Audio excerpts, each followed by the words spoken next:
የቀድሞ የትግራይ ክልል ጊዜያዊ አስተዳደር ፕሬዝዳንት አቶ ጌታቸው ረዳ በዶክተር ደብረጽዮን ገብረሚካኤል የሚመራው የህወሓት አመራር ላይ ከባድ ትችት አቀረቡ።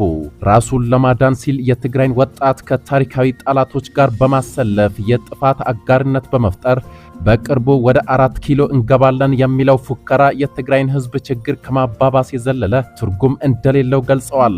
የህወሓቱን ሊቀመንበር ዶክተር ደብረጽዮንን ከዚህ ቀደም በጦርነቱ ወቅት የነበራቸውን ያልተገባ ወታደራዊ ስሌትና በቅርቡ ከኤርትራው ፕሬዝዳንት ኢሳያስ አፈወርቂ ጋር አድርገውታል ያሉትን ግንኙነት አቶ ጌታቸው አጋልጠዋል። የምናይ ጉዳይ ይሆናል።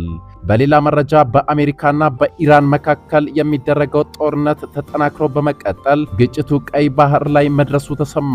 የኢራን አጋር የሆነው የየመኑ ሁቲ ቡድን በቀይ ባህር በኩል ሲጓዙ የነበሩ መርከቦች ላይ ጥቃት መፈጸሙን ተከትሎ በአፍሪካ ቀንድ ቀጠና ውጥረት ነግሷል። የሆርሙዝ ወሽመጥ መዘጋትና የቀይ ባህር ለአደጋ መጋለጥ ዓለምን እያነጋገረ ይገኛል። የአሜሪካው ፕሬዝዳንት ዶናልድ ትራምፕ ጉዳዩን በማስመልከት ከባድ ማስጠንቀቂያ አስተላልፈዋል። የማስደምጣችሁ ይሆናል።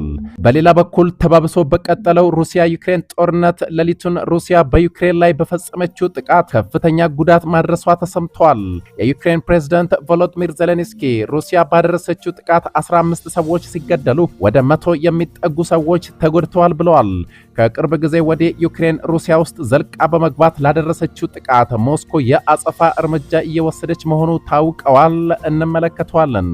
ሰላም ጤና ይስጥልኝ ክቡራትና ክቡራን ውድ ቤተሰቦች፣ ከዚህ ሰዓት ጀምሮ አጫጭርና ወቅታዊ መረጃዎችን ወደ እናንተ አደርሳለሁ። ሌሎች አዳዲስ መረጃዎች እንዲደርሳችሁ ይህን ቻናል ላይክ እና ሰብስክራይብ በማድረግ እስከ መጨረሻው አብራችሁን ቆዩ እላለሁ። የቀድሞ የትግራይ ክልል ጊዜያዊ አስተዳደር ፕሬዝዳንት አቶ ጌታቸው ረዳ በዶክተር ደብረጽዮን ገብረሚካኤል የሚመራው የህወሓት ቡድን ላይ ከባድ ትችት ሰንዝረዋል። ራሱን ለማዳን ሲል የትግራይን ወጣት ከታሪካዊ ጠላቶች ጋር በማሰለፍ የጥፋት አጋርነት በመፍጠር በቅርቡ ወደ 4 ኪሎ እንገባለን የሚለው ፉከራ የትግራይን ህዝብ ቀውስ ከማባባስ የዘለለ ትርጉም እንደሌለው አቶ ጌታቸው ገልጸዋል። የህወሓቱ ሊቀመንበር ዶክተር ደብረጽዮን ገብረሚካኤል ከዚህ ቀደም በጦርነቱ ወቅት የነበራቸውን የተሳሳተ ወታደራዊ ስሌትና በቅርቡ ከኤርትራው ፕሬዝዳንት ኢሳያስ አፈወርቂ ጋር አድርገውታል የተባለውን ግንኙነት አቶ ጌታቸው አጋልጠዋል።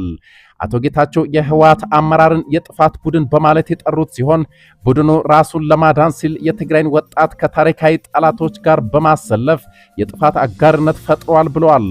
በመግለጫቸው አክሎም የህወሓት አመራሮች በህዝብ ላይ የሚነዙት የፌዴራል መንግስት ሊወረን ነው የሚለው ፕሮፓጋንዳ ከእውነታ የራቀ መሆኑንና በቅርቡ በአመራሩ የተነሳው ወደ 4 ኪሎ እንገባለን የሚለው ፉከራ የትግራይን ህዝብ ችግር ከማባባስ የዘለለ ትርጉም እንደሌለው ገልጸዋል። የተፈናቃዮችን መመለስ ሽፋን በማድረግ የሚነዛው ዲስኩር እውነትነት የሌለውና የስልጣን ጥማት ብቻ ነው ሲሉ አጥብቀው ተችተዋል።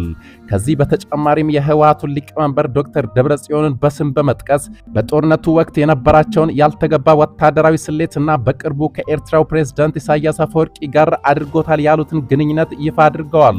አቶ ጌታቸው እንዳሉት ዶክተር ደብረጽዮን ወደ ኤርትራ ተጉዘው የጦር መሳሪያ ለመጠየቅ መሞከራቸውንና ፕሬዝዳንት ኢሳያስም ባለው መሳሪያ ጦርነቱን እንዲጀምርና ከዚያ አስከትለው መሳሪያ እንደሚልኩለት ነግሯቸዋል ብለዋል።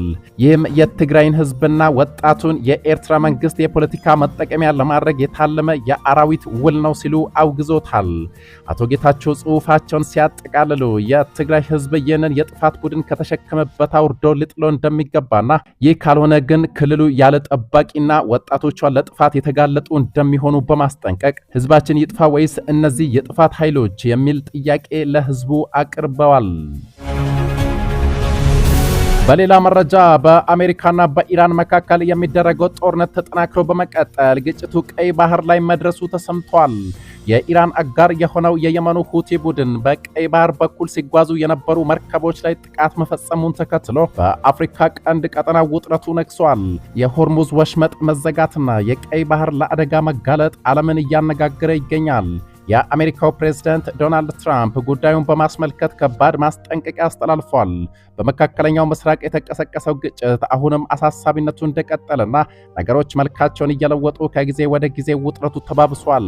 ከጦርነቱ ጋር በተገናኘ የሩሲያው ፕሬዝዳንት ቭላዲሚር ፑቲንና የቻይናው ፕሬዝዳንት ሺ ጂንፒንግ ለኢራን የጦር መሳሪያ ላለመሸጥ ቃል ገብቶልኛል ሲሉ የአሜሪካው ፕሬዝዳንት ዶናልድ ትራምፕ ተናግረዋል። ትራምፕ በትሩዝ ሶሻል ማህበራዊ ገጻቸው ላይ ከፕሬዝዳንት ሺ ጋር በቅርቡ ቤጂንግ ስንገናኝ በማንኛውም ሁኔታ ለኢራን መሳሪያ እንደማይሸጡ ወይም እንደማይሰጡ ነግረውኛል። ፑቲንም ተመሳሳይ ቃል እንደገባላቸው ነው ትራምፕ የገለጹት። ለኔቶ ሀገራት እንጂ ለዩክሬን መሳሪያ እንደማልሸጥ ፑቲን ይረዳሉ። እነሱ ሙሉ ክፍያ ነው የሚፈጽሙት። መሳሪያዎቹን ግን ምን እንደሚያደርጓቸው አላውቅም ብለዋል ፕሬዝደንቱ። ከኢራን ጋር በተያያዘ ስማቸው በተደጋጋሚ የሚጠራው አገራት እጃቸው አለበት ብዬ አላምንም። እጃቸው ካለበት ግን እንደማያዋጣቸው ሊረዱ ይገባል ሲሉም አክለዋል። በዋሽንግተንና ቴህራን መካከል እየተደረገ ያለው ጦርነትም ተባብሶ የቀጠለ ሲሆን ሁለቱም አገራት ሌሊቱን ጥቃት መሰናዘራቸውን ገልጸዋል። የአሜሪካ ማዕከላዊ እዝ ሴንትኮም በኢራን ላይ በፈጸመው ጥቃት የኢራን ወታደራዊ ማዘዣ ጣቢያዎችን፣ የድሮን ማከማቻዎችን፣ የባህር ላይ መቆጣጠሪያ ጣቢያዎችን ጨምሮ ኢራን በሆርሙዝ ሰርጥ ላይ በመርከቦች ላይ የምትፈጽመውን ጥቃት ያዳክማሉ ያላቸውን ኢላማ ሁሉ መትቻለሁ ብለዋል። ኢራንም በበኩሏ በባህሬን፣ ዮርዳኖስና ኩዌት ባሉ የአሜሪካ ጦር ሰፈሮች ላይ ጥቃት ማድረሷን አስታውቃለች። በሌላ በኩል የኢራን አጋር የሆነው የየመኑ ሁቲ ታጣቂ ቡድን በቀይ ባህር ላይ የሚያልፉ መርከቦች ላይ ጥቃት እየፈጸመ መሆኑ እየተዘገበ ነው። የየመን ሁቲዎች በሳውዲ አረቢያ ላይ የባህር ጉዞ እገዳ መጣላቸውንና የአገሪቱን መርከቦች ማጥቃታቸውን ተከትሎ ሳውዲ በየመን የወደብ ከተማ በሆነችው ሆዴዳና በቅርብ ያለ ደሴት ላይ በሚገኙ የአማጺ ቡድኑ ኢላማዎች ላይ የአየር ጥቃት ፈጽማለችም ተብሏል። ሁቲዎችም አጸፋዊ ምላሽ በመውሰድ በሳውዲ አረቢያ ጂዛን ከተማ የሚሳኤል ጥቃት ማድረሳቸውን ተከትሎ የሳውዲ ባለስልጣናት በጂዛን አውራጃ የአደጋ ጊዜ ማስጠንቀቂያ አውጥተዋል። ሁቲዎች በዚህ ሳምንት ሳውዲ ላይ የባህር ጉዞ ማዕቀብ መጣላቸውን ካሳወቁ በኋላ ይህንን እገዳ ጥሷል የተባሉ ሁለት የሳውዲ ነዳጅ ጫኝ መርከቦችን መምታታቸውን ዘግበዋል። ይህ የሁቲዎች ጥቃት በቀይ ባህር በኩል የሚደረጉ የመርከብ ጉዞ ላይ አዲስ ስጋት የፈጠረ ሲሆን በዚህ የተነሳም የነዳጅ ዋጋ ከግንቦት ወዲህ ለመጀመሪያ ጊዜ በበርሜል $100 ተሻግሯል። የኢራን አጋር የሆነው ሁቲ ከዚህ ቀደም ወደ እስራኤል ሮኬቶችን ማስወንጨፉ የሚታወስ ሲሆን አሁን ደግሞ ተረኛዋ ሳውዲ ሆናለች። ውጥረቱም ተባብሶ መቀጠሉ በተለይ በቀይ ባህር ላይ ስጋቱ በከፍተኛ ሁኔታ መባባሱ አይቀሬ ነው እየተባለ ይገኛል። በመጨረሻው መረጃ ተባብሶ በቀጠለው ሩሲያ ዩክሬን ጦርነት ሌሊቱን ሩሲያ በዩክሬን ላይ በፈጸመችው ጥቃት ከፍተኛ ጉዳት ማድረሷ ተሰማ። የዩክሬን ፕሬዝዳንት ቮሎዲሚር ዜሌንስኪ ሩሲያ አዳሩን ባደረሰችው ጥቃት 15 ሰዎች ሲገደሉ ወደ 100 የሚጠጉ ሰዎች ተጎድተዋል ብለዋል። ከቅርብ ጊዜ ወዲህ ዩክሬን ሩሲያ ውስጥ ዘልቃ በመግባት ላደረገችው ጥቃት ሞስኮ የአጸፋ እርምጃ እየወሰድኩ ነው ብላለች። በዩክሬን መዲና ኪየቭ ውስጥ በተፈጸሙ ጥቃቶች 15 ሰዎች የተገደሉ ሲሆን ከነዚህ ውስጥ 10 ያህሉ የተገደሉት በዋና ከተማ አቅራቢያ እየተካሄደ በነበረ የድሮን አውደ ርዕይ ላይ በደረሰ የባሊስቲክ ሚሳኤል ጥቃት መሆኑን ቢቢሲ ዘግቧል። የዩክሬኑ ፕሬዝዳንት ቮሎዲሚር ዜሌንስኪ ከፍተኛ የመከላከያ ባለስልጣናት በተገኙበት የድሮን አውደ ርዕይ ላይ በደረሰው ጥቃት ወደ 100 የሚጠጉ ሰዎች ተጎድተዋል ብለዋል። በሌላ በኩል በዩክሬን ምስራቃዊ ከተማ ስሎቫንስኪ በደረሰ የሩሲያ የቦምብ ጥቃትም 5 ሰዎች ሲገደሉ በሰሜናዊ ከተማ ሱሚ 2 ሰዎች መገደላቸውንም የዩክሬን ወታደራዊ አመራሮች አረጋግጠዋል። ሩሲያ በቀጣይ 48 ሰዓታት ውስጥም ሌላ መጠነ ሰፊ የሚሳኤል ጥቃት እንደምታደርስ የሚጠቁም የደህንነት መረጃ ትናንት አርብ ምሽት እንደደረሳቸው ተናግረዋል ዜሌንስኪ። ዩክሬንም በበኩሏ በትናንትናው ዕለት በሩሲያዋ ኪሮቭ ከተማ ባደረሰችው ጥቃት 6 ሰዎች ሲገደሉ 26 ሰዎች ደግሞ ጉዳት እንደደረሰባቸው ተዘግቧል። በተባባሰው ጦርነት በዚህ ሳምንት የሩሲያ ግዙፍ የኢንተርኔት መገበያያ የሆነው ዋይልድ ቤሪስ መጋዘን ላይም ዩክሬን ጥቃት መፈጸሟ ይታወሳል።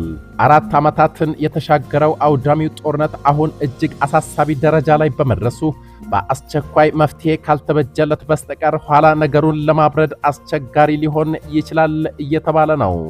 ክቡራትና ክቡራን የዛሬ ሚዲያ ቤተሰቦች የአሁኑ መረጃ ይህን ይመስል ነበር። አጫጭርና ወቅታዊ መረጃዎች በፍጥነት እንዲደርሳችሁ ይህን ቻናል ከታች ሰብስክራይብ አድርጉ እያልኩ በቀጣይ መረጃ እስክንገናኝ ድረስ በያለንበት የዓለም ዳርቻ በሰላም እንቆይ።